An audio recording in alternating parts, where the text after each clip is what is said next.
Vayehi devar Adonai El Yonah ben Amitai lemor. There's a story I want to tell you.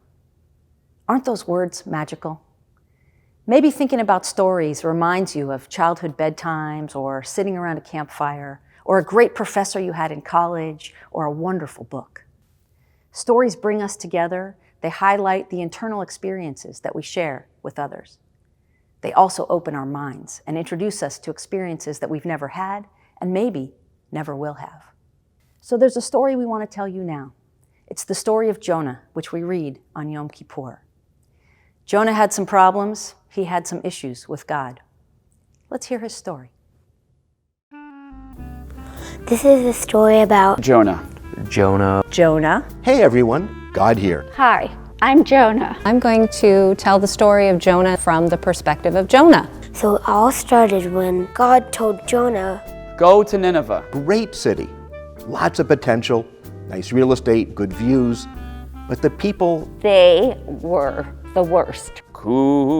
Kum lech el Nineveh. And there was this voice inside of me telling me that I should really do something about it, that I should go to Nineveh and I should encourage the people to repent. He's very conflicted because they're his enemy.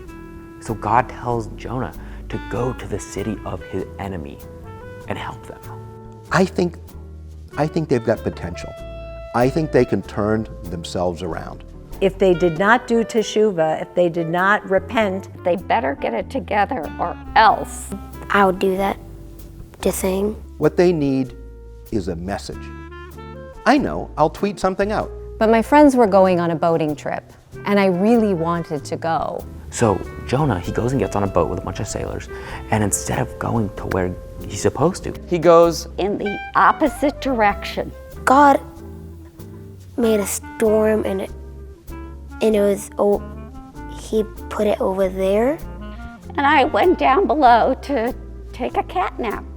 What I'm gonna do is perhaps scare them a bit. What's the worst that could possibly happen? Then God asked a huge Big whale. Whoosh, splash, they threw them overboard.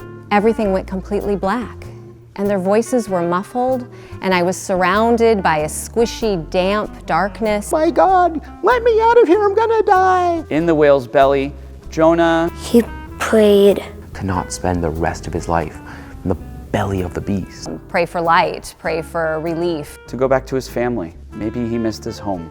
I miss God, and I realized that I had let her down. And what can I do to make amends? God commanded the whale to spew him out. And I just think that's gross. In that moment, there was that voice. This time not encouraging, but commanding. Go down, Jonah, go down to Nineveh land. And this time, I didn't ignore it. Go to the city of Nineveh and tell them to repent. And Jonah's like, okay, I don't want to go through that again. I don't want to spend 3 days in the belly of a whale. It didn't smell good. I had this niggling feeling I just couldn't get rid of, that these people should have been punished. They're listening, they're changing their ways. Nineveh is saved. And I was very, very bitter. He stormed out of the city. He just goes slightly outside of the town limits and sets up a little hut. What happens next is really crazy. Miraculously, this plant grew up, and it provided me with shade. But then she sends a worm to eat the plant that shaded the hut that Jonah built. And Jonah says, like, really, God? Like, why? And then God says, Why are you worrying about the plant? And not so many people and animals too. And then I realized God viewed the people of Nineveh like I viewed that plant. Of course he didn't want to see them suffer. He didn't want to see their evil ways be their ultimate demise. It's important to listen to that still small voice inside us, the one that reminds us that we have a being larger than ourselves. It doesn't get better than that. I think he got the point. He understands that it's all about saving lives. And after all, it's a whale of a tale. So that's Jonah's story. But equally as important to us and equally as sacred is your story. We come to this space to share the stories of our lives.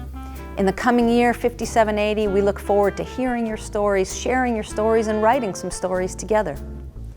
From all of us at Temple Chai, we wish you Shana Tova Umetuka, a happy, healthy, wonderful, sweet new year. On the ship, he made friends, had some kugel, who knows. I think my sister would be Jonah, because she's picky. And my dad would probably be the whale. And my mom would probably be God, because, well, yeah.